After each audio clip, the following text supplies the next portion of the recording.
우리가 새벽 3, 4시에 초등학교 앞을 지나가더라도 무조건 시속 30km로 가야 됐잖아요. 네, 좀 답답한 점 있었죠. 네, 새벽에 초등학생들이 나올까요, 과연? 거기 나오면 부모님을 좀 문제가 되지 않나 싶은데.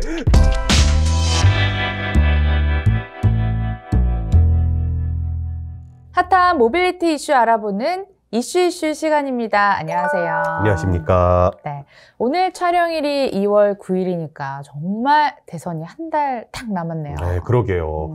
그래서 오늘은 특별히 대선 주자들의 자동차 관련 공약들 어떤 것들이 있는지 좀 핵심적인 것들 위주로 한번 살펴보려고 합니다. 좋아요. 네, 공통 범주 내에서 우선 좀 서로 의견을 같이 한 것, 다르게 한 것들 한번 좀 살펴본 다음에요. 그다음에 후보별로 각각 개별적인 공약들 한번 살펴보려고 합니다.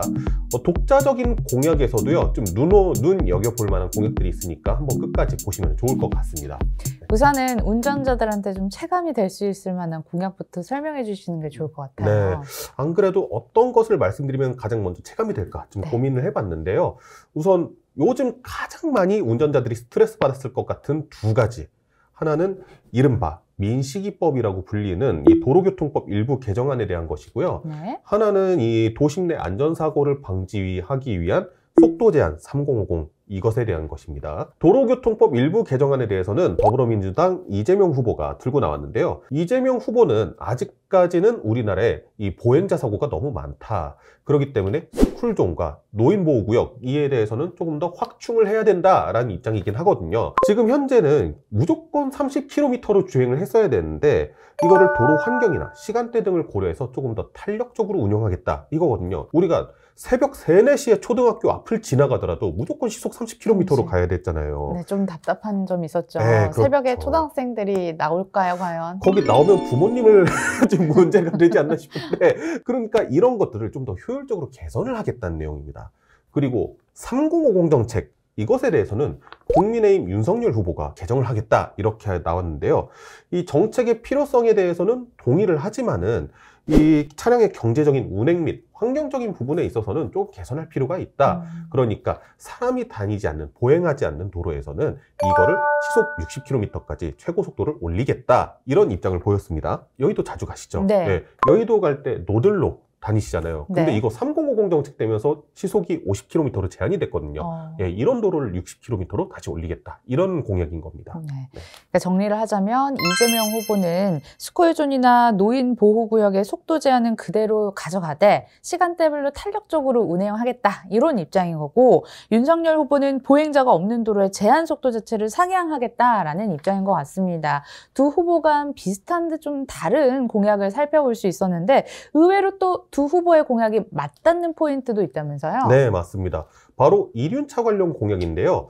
이재명 후보가 본인의 페이스북을 통해서 최근 3년간에 오토바이의 그 법규 위반 건수가 2배 이상 늘었다고 주장을 하더라고요. 코로나 팬데믹 때문에 우리가 배달 음식에 대한 수요가 상당히 늘었잖아요. 아마 그 때문이지 않을까 추측을 할 수가 있는데요. 이에 대해서 이 후보는 오토바이에 전면 번호판을 부착을 해서 이 단속을 하겠다 이런 입장을 보이고 있거든요. 오토바이를 실제로 보시면요, 뒤에는 번호판이 있는데 앞에는 번호판이 없어요. 그 전면 번호판이 붙는다면 어떤 식으로 붙을까 상상이 안 가네요. 거기 되게 그렇죠. 좁은데. 그렇죠. 그래서 이 번호판 같은 게 철제로 만들어져 있잖아요. 그래서 이게 전면에 있으면은 사실 라이더가 사고 같은 게 났을 때 다칠 수가 있거든요. 그래서 이 후보 같은 경우에는 이를 스티커형이나 아니면 세로형으로 부착을 해가지고 라이더의 안전에는 위험이 없게끔 그렇게 하겠다라는 입장을 보이긴 했습니다. 이에 대해서는 국민의힘 윤석열 후보도 같은 입장을 보였습니다. 해서 일단은 영업용 이륜차에 대해서 우선적으로 진행을 하겠다 이런 입장을 보이기도 했습니다. 음주운전과 관련된 공약도 있다고 들었습니다. 이재명 후보도 설마 냈나요? 네, 냈습니다. 안 내면 좀 이상한 안 되는 분위기가 돼버리긴 했어요. 왜냐면은 국민의힘 윤석열 후보가 먼저 이제 음주운전과 관련한 처벌 이런 것들에 대한 공약을 내놨거든요. 사실 이재명 후보가 과거에 음주운전이 이제 관련한 좀 전과가 있잖아요. 좀 그를 겨냥한 그런 공약이다. 이런 분석이 좀 많은데요. 우선 음주운전 방지 장치를 차량에 장착을 의무화하겠다. 이것에 대해서는 두 후보의 입장이 같습니다. 근데 이재명 후보 같은 경우에는 일단 여객 자동차에 의무적으로 설치를 해서 효과를 입증하고 난 다음에 음주운전을 2회 이상한, 그러니까 상습적으로 음주운전을 하는 사람의 차량에다가 의무적으로 장착하겠다, 이런 입장이고요. 윤석열 후보 같은 경우에는 아직까지 이 디테일한 내용까지는 나오지 않았다. 거기에다가 플러스로요, 윤석열 후보 같은 경우에는 우리가 술을 팔면은 술에 세금이 있잖아요. 네. 주세. 네. 이의 10%를 음주운전 방지와 그 다음에 음주운전 피해자 지원에 대해 쓰겠다고 그런 공약을 내놓기도 했고요. 추가적으로 이제 본인의 유튜브 콘텐츠를 통해서 음주운전을 하다가 면허가 취소가 되면요, 면허를 다시 따는데 결격 기간이 1년이 걸렸거든요. 이거를 3년까지 늘리겠다, 이런 공약을 내세우게 됐습니다. 1년에서 3년까지 강화한 거는 정말 조금 네. 터프한 공약이 아닐까라는 생각도 한번 내봅니다. 네네. 자, 그리고 요즘 가장 핫한 전기차 보급과 관련해서는 두 후보 간 의견이 상당히 엇갈린다고 들었습니다. 네, 이게 결론만 말씀드리면요, 이재명 후보 같은 경우에는 전기차의 보급을 조금 더 중점으로 한 공약이고요. 윤석열 후보 같은 경우에는 이 전기차의 충전 인프라를 확대하는 것을 좀 더 중점으로 한 공약입니다. 그래서 이재명 후보의 공약부터 좀 천천히 살펴보면요, 일단 전기차 우리가 구매하면 보조금 지급하잖아요. 네. 이거를 더욱 확대해서 전기차를 구매를 할 때 모든 사람들이 보조금을 받을 수 있게 하겠다. 전기차의 생산 자체가 많아지게 되면은 지금 현재 전기차 사면은 막 1년씩 기다리고 해야 되잖아요. 이런 대기 기간조차도 좀 줄일 수 있게끔 하겠다. 그러니까 생산 자체를 좀 많이 유도를 하겠다라는 거죠. 전기차 보조금이 대폭 확대되면 결국은 세수를 늘려야 되는 문제일 텐데 그렇죠. 어떻게 해결할지도 나중에 뭐 네, 혹시 기회가 된다면, 대통령이 된다면 네네. 풀어가는 것도 꼭 지켜보겠습니다. 네네. 그리고 이제 윤석열 후보 같은 경우에는 파격적이죠. 현재의 전기차 충전 요금을 앞으로 5년간 동결하겠다, 이런 공약을 내세웠습니다. 5년 동안 전기차가 엄청나게 보급이 많이 될 텐데 네. 그냥 그대로 동결을 하겠다는 입장인가요? 네, 그렇죠. 5년간 동결을 하고 그 다음에 그런 공약도 있었어요. 안전 규제로 인해서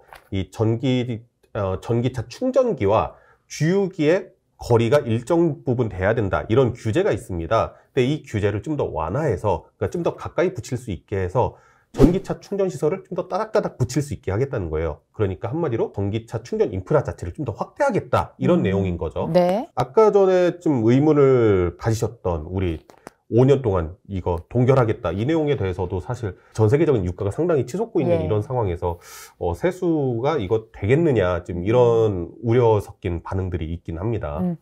그리고 정의당의 심상정 후보 역시 전기차에 대해서 공약이 있는데요. 처음 들어보는 것 같아요. 네, 저희 그렇죠. 방송 시간에.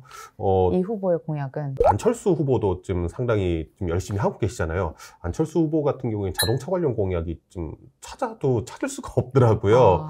이재명 후보와 윤석열 후보를 꼭 띄워주기 위해서 이 두 후보만 얘기하는 게 아니라 절대 정치적인 목적 없습니다. 저희는 진짜 자료에 의거해서 말씀드린 것을 말씀을 드리고요. 심상정 후보 같은 경우에는 2030년까지 전기차 보급 대수를 1000만 대까지 늘리겠다, 이런 공약을 내세웠는데 작년 말 기준으로 우리나라에 등록된 자동차 대수가 2500만 대가 조금 안 된다고 해요. 그러면 9년 사이에 우리나라 자동차의 40%를 전기차로 바꾸겠다라는 좀 어마무시한 공책이긴 하죠. 그럼 다음 공약. 차는 네. 전기차? 무조건 PD님도? 전기차로 가지 않는 이상 아마 조금 실현이 힘들 수도 있지 않을까 싶은 그런 내용이긴 한데, 좀 내용 기간 더 타고 싶은데 말이죠. 네. 전기차 충전 인프라에 2조 원을 투자하겠다, 이런 공약도 있고, 새로 짓는 아파트나 빌딩의 주차 면적의 20%는 무조건 전기차 충전 시설로 하겠다, 이런 공약도 내세우기도 했습니다. 전기차 시장 확대를 추구하는 방향 자체가 각 후보들마다 정말 다르다는 것을 확인을 할 수 있었고요. 자, 지금부터는 후보들끼리 차별화된 공약들도 있다고 하던데? 네. 지금부터 말씀드리는 공약은 뭐 서로 간에 어느 접점이 있는 공약은 아니고 좀 약간 개별적인 공약들 우선적으로 말씀을 드리도록 하겠습니다. 그 중에서 굵직한 거 딱 하나만, 방송 시간이 있으니까. 네. 더불어민주당 이재명 후보의 공약인데 가장 최근에 나오기도 했고요. 제가 봤을 때 가장 눈여겨볼 만한 공약인 것 같긴 합니다. 현행의 자동차세 부과 기준은요, 배기량을 비례로 하거든요. 그런데 이거를 자동차의 가격과 그다음에 이산화탄소 배출량, 이걸로 기준 자체를 좀 바꾸겠다, 이런 공약을 내세우기로 했어요. 사실 친환경 정책하고 더불어서 이 전 세계적으로 자동차의 배기량을 다운사이징하는 좀 추세가 있긴 했었거든요. 이런 추세에 맞췄을 때 우리나라의 자동차세 이 부가가 시스템 자체가 뭔가 좀 맞지 않는다. 예를 들어서 이런 게 있어요. BMW의 그 하이브리드 스포츠카 중에 i8이라는 모델이 있거든요. 그 모델 같은 경우에는 딱 200만 원 빠진 2억 원이거든요. 그러면은 1억 9,800만 원. 네. 그런데 이 차 같은 경우에는 배기량이 1499cc밖에 안 돼요. 아반떼보다 배기량이 낮다 보니까 자동차세는 더 낮게 내는 거예요, 아반떼보다. 예. 그러니까 이런 아이러니함도 좀 줄이고, 어차피 탄소 규제 시대로 가니까 탄소 배출량에다가 딱 맞춰가지고 우리가 자동차세를 개편을 해보자, 이런 공약을 내세우기로 했습니다. 자동차세 산정 기준을 통째로 바꾼다는 공약을 냈는데 이게 정말 실현이 된다면 우리 삶을 통째로 바꾸지 않을까라는 생각도 해봅니다. 자, 이번에는 국민의힘 윤석열 후보의 공약 한번 들어볼까요? 네, 윤석열 후보의 공약 중에서는 아무래도 이게 좀 제일 도드라져 보였는데요. 법인 차량에 전용 번호판을 신설을 하겠다, 이런 내용이 있어요. 법인 명의로 하면 아무래도 감세라든가 좀 세금 면제라든가 이런 부분이 있다 보니까 법인 명의로 고급 외제 승용차나 아니면 스포츠카, 슈퍼카 이런 것들 구매하고 자가용처럼 운용하시는 분들이 좀 있단 말이에요. 이런 부분을 제재하기 위해서 전용 번호판을 발행을 하겠다. 렌트카 같은 경우에도 보시면 우리가 허, 하, 호 이걸로 딱 구분을 할 수가 있잖아요. 그러다 보니까 뭐 리스로 구매를 할지 장기 렌트로 구매를 할지 망설이다가 이 렌트카 번호판이 싫어가지고 리스로 가시는 분들도 상당히 많거든요. 지금 이런 심리를 활용한 그런 공약이라고 보면 될 것 같습니다.